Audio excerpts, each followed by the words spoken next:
you said you bet that most likely the US blew up Nord Stream. Can you explain? Well, I said that even before Seymour Hersh described in detail how it happened. And I think Hersh's account is right now basically unchallenged and is essentially correct in my view. We know that to blow up this pipeline required a state actor. In other words, this was a massive, massive logistical challenge. Those are big pipes. They're encased in concrete. They're 240 feet below the water surface. There are strong currents. This is a massive operation. So some government or governments did it. And then the question is, which ones? And the intelligence agencies have been quite clear, actually, that Russia did not do this. Russia did not destroy its own infrastructure. That leaves just a few possibilities. And what makes me think that the United States did it, and I would say even before Hersh's account, is simply the fact that the United States said it was going to do it. President Biden said, with Chancellor Scholz standing next to him on February 7th, 2021, excuse me, that if, I'm sorry, 2022, let me make sure I get this right, that if Russia invades, that is the end of Nord Stream. And the reporter said, but Mr. President, this is infrastructure of Russia and Germany. He said, believe me, we have our ways. Hello, I have today's show in English because we have a truly extraordinary and guest, an international star who's chosen to go the hard way and speak out some uncomfortable truths. And this is Professor Sachs of Columbia University, formerly Harvard University. Welcome, Professor Sachs. Good to be with you. Thank you so much. Thank you so much. And just for our audience, let me give you some background, or let me give some background. Professor Sachs was an international star when I studied at Princeton for my PhD. He was an advisor to Mikhail Gorbachev, to Boris Yeltsin, but also to Leonid Kuchma of Ukraine. He was an advisor to many of the other governments. He advised the Bolivian government on economic transformation in 1985, which when you were roughly 31, 32 years old. So you started early, and you could have, and you could lead a comfortable life, but you chose to go a different path. You started a Center for Sustainable Development. You spoke out many uncomfortable truths, and you got yanked off the air, as they say, by Bloomberg on the 4th of October, 1922, because you said the following things about the Ukraine war. A lot of the world is watching these events in horror. They view it as a horrible clash between Russia and the US. They don't see this, as we do in the media, as an unprovoked attack by Russia on Ukraine. Most of the world doesn't see it the way we describe it. Most of the world is just terrified right now. And then you also said something about Nord Stream, which us as Germans is, of course, a matter of especial importance. And you say, I would bet, so you're not sure, but you would bet the explosion was a US action, perhaps US and Poland. And it's worth to note that you advised as Solidarność, the Polish anti-communist labor union, and also the Polish government on its transition plan, that you were awarded with one of the highest honors in Poland, the Commander's Cross of the Order of Merit. So you have Poland's highest government honors, and you also hold an honorary doctorate from Krakow University in Poland. So you said you bet that most likely the US blew up Nord Stream. Can you explain? Well, I said that even before Seymour Hersh described in detail how it happened. And I think Hersh's account is right now basically unchallenged and is essentially correct in my view. We know that to blow up this pipeline required a state actor. In other words, this was a massive, massive logistical challenge. Those are big pipes. They're encased in concrete. They're 240 feet below the water surface. There are strong currents. This is a massive operation. So some government or governments did it. And then the question is, which ones? And the intelligence agencies have been quite clear, actually, that Russia did not do this. Russia did not destroy its own infrastructure. That leaves just a few possibilities. And what makes me think that the United States did it, and I would say even before Hersh's account, is simply the fact that the United States said it was going to do it. President Biden said, with Chancellor Scholz standing next to him on February 7th, 2021, excuse me, that if, I'm sorry, 2022, let me make sure I get this right, that if Russia invades, that is the end of Nord Stream. And the reporter said, but Mr. President, this is infrastructure of Russia and Germany. He said, believe me, we have our ways. And as soon as the explosion happened, the former foreign minister of Poland, who's in the know, he's a very well-connected person, tweeted, "Thank you, USA." And then our Secretary of State, Antony Blinken, said, we view this as a tremendous opportunity to wean Europe from Russian energy dependency.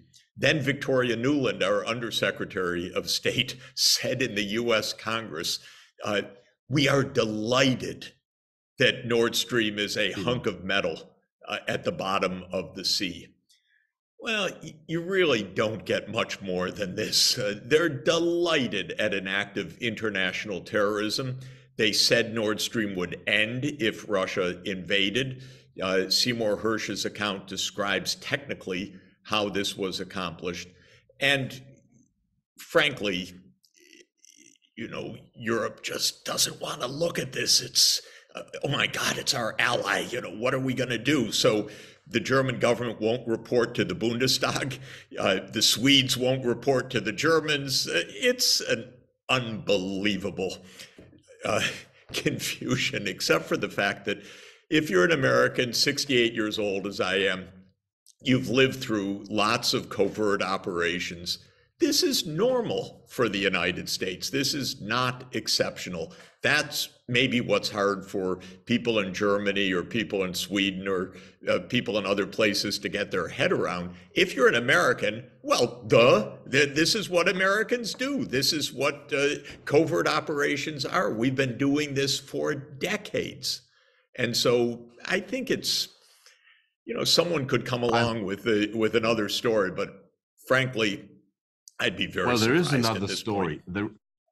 There is another story, and of course that popped up a few weeks ago. But to color this, I've lived in the U.S. for 10 years, and I became a naturalized citizen in the early 2000s. So I have dual citizenship, and I pay dear taxes for it. So I know this. But in Germany, people have basically this idealistic view of foreign policy, and they basically don't see covert operations, and basically they follow the U.S. mainstream media view quite clearly and quite straightforwardly, and there's lots of or very little contradiction. And so we do have another explanation right now. Then shortly after Chancellor Scholz went to the U.S., there was a story in all of the German mainstream media that was a sailing yacht with about 5 people on it that blew up the Nord Stream pipelines, and this ran on mainstream media. What do you say to this?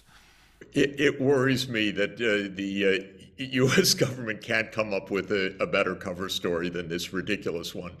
Even the Swedish government has laughed and said this is an action by a state, not by 6 people on a boat.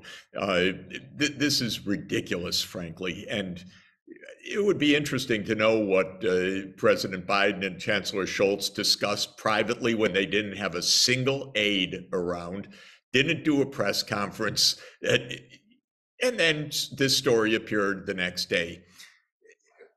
again, frankly, this is so typical, except I would say that the cover stories are getting more and more ludicrous. Nobody believes this story. It was, of course, repeated in a few mainstream places, but that's a game. That's not a real story. You know, it's important for people to understand. Let me give you another point. A top journalist of one of our top newspapers that basically pointed that the Russians did it at the beginning said to me privately, when I met him just afterwards, I said, you know, I think the US did this. He said, of course the US did this. Of course the US did this. Who else? I said, why doesn't your paper say so? And he said, well, the editor's not so interested in that. I said, you know, it's really disappointing for me because a long time ago when I was young, you know, your paper ran the Pentagon Papers about the lies in Vietnam. It ran the Watergate exposés. He said, oh, that paper is so dead and gone. You know, we're in a game. Unfortunately, I think a lot of people don't understand it. But if you've been around US foreign policy, as I have for decades, it's transparent. It's not even hard to decipher.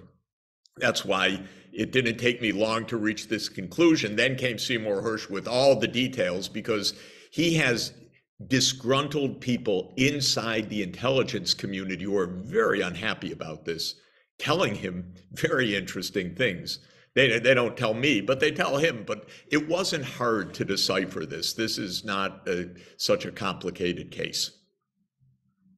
It looks pretty clear, but if all the media go the other way, it's still difficult for ordinary people or for people who are not in the know to believe the opposite point. Although it looks quite logical if you see how countries operate. And you said, and you wrote a piece, and you wrote books on U.S. foreign policy, and you wrote a recent piece this April 13th where you said that you completely agree with Emmanuel Macron, that he spoke the truth when he said that the European Union, though an ally of the U.S., does not want to be a vassal of the U.S. And you said that is the truth. And you also speak of a strategy of U.S. dominance, which includes economic warfare and dependency of allies, so to say, in my own words, that Ambassador Robert Blackwell lined out, and Joe Biden is basically following this playbook word by word. So how is this U.S. strategy of dominance? You also, I mean, I should insert, agreed with Donald Trump when you said the U.S. should withdraw from Syria pretty soon. And as we both know, the U.S. is basically illegally occupying Syria's oil fields. So, I mean, it's a perfectly reasonable statement to make, but it's quite exceptional for a president to make such a statement. So what are your thoughts on these issues? American foreign policy is based on the idea of what they technically call full spectrum dominance of the United States in all regions of the world, meaning that our foreign policy doctrine is the United States needs to be the dominant power in Asia, in Europe, in every place in the world, with no challenge, no competitor, no rival. Another term for it is hegemony. This is not a secret. If you live like I do in East Coast universities, teaching at Harvard for tenured professor for more than 20 years on the Harvard faculty, if you've taught at Columbia University, if you've spent your time in Washington, this is the core idea. It's not a secret. And I present in this recent op-ed writings of one of the leading U.S. foreign policy experts inside the government, Ambassador Robert Blackwell, who says, yes, it is America's grand strategy to have dominance. Or people could read, Robert Kagan, who is at the Brookings Institution. He's the husband of our Undersecretary of State, yes, Victoria Nuland, and read the book, The Return of the Jungle. The ideas the US is the garden and the rest of the world is the jungle. And the only way that we're going to be safe is if the US dominates and holds back the jungle. I find this all... Yeah, may I insert for that? Basically, you have to sometimes convert civilized states into jungles to be able to guard it. Is that right? Well, what the U.S. foreign policy is based on, unlike all other countries almost, which use diplomacy, the U.S. uses regime change as its core instrument. In other words, typically in foreign policy, if you don't aim to be the dominant country of the world, when you're dealing with another country, you have a foreign policy based on diplomacy. With the United States, if you don't like the other country's government, you try to undermine it and overthrow it and replace it. There are literally dozens of US-led regime change operations. Sometimes they're quite visible. You invade Iraq. Sometimes they're not so clearly understood, as in 2011, when Obama and the US deep state, basically the security institutions, decided to overthrow Bashar al-Assad in Syria. There's a presidential finding ordering the CIA to cooperate with the regional powers to support the overthrow of Assad. That's diplomacy, quote unquote, US style. In 2011, the US led the NATO expedition to overthrow Gaddafi. In other words, don't do diplomacy, overthrow the government. In February 2014, and I think really Europeans should have a look at this, please. In February 2014, the United States actively participated in the overthrow of Ukraine's President Viktor Yanukovych. I happen to know a lot about that. I happen to have been there soon after the overthrow of Yanukovych, and probably there's stuff you cannot divulge still. And heard an earful. Europeans, please look at this. The war started in February 2014 with the US role in the overthrow of Yanukovych. Okay, this is something that the US and the European media don't want to say, they don't want to look at. It happens like so many times that inconveniently Russia caught Victoria Nuland on tape on February 6th, 2014. Yes. And it's as if that tape doesn't exist. There she is, 2 weeks before the government is stormed by a violent storm of from the streets, saying who the next government is going to be. And she describes who's going to be the next prime minister. This is 2 weeks before the storming of the government buildings.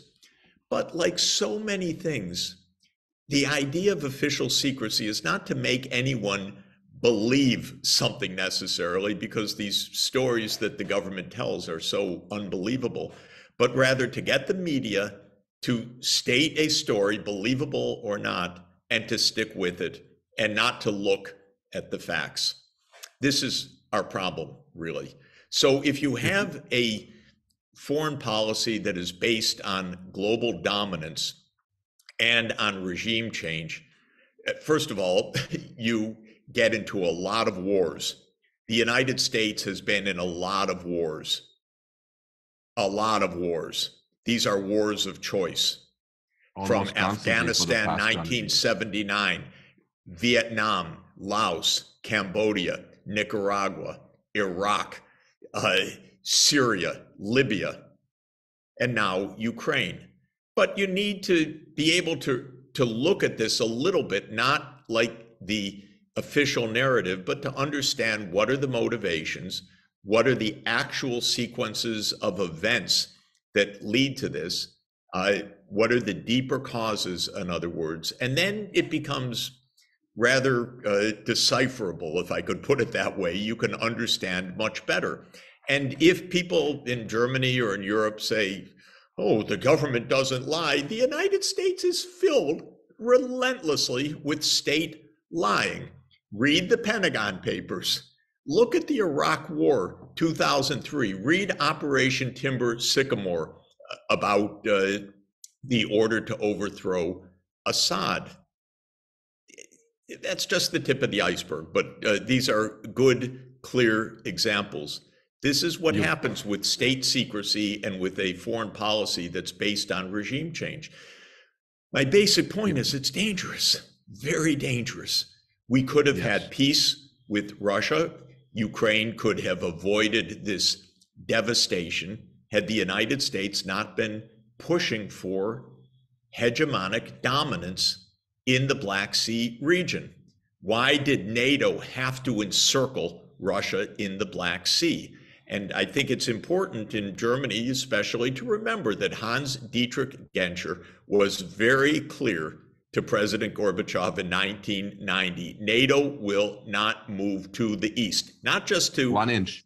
GDR. Not 1 inch was exactly, not 1 inch eastward, but he meant clearly the east, and that means certainly not Ukraine and Georgia. It's the American idea. Are you kidding? We're going to move NATO to Georgia in the Caucasus? You can't think of anything more reckless. I can't think of anything more reckless. And here we are at war. Professor Sachs, your time is very precious. It's short. What should Europe do? I mean, Europe is divided, and divide and conquer is an old imperial tactic, if I may say so. So what are your prescriptions for Europe? My real prescription is understand the nature of this conflict. Understand its history, its roots. Understand that Europe's interest is not US hegemony. This is very important.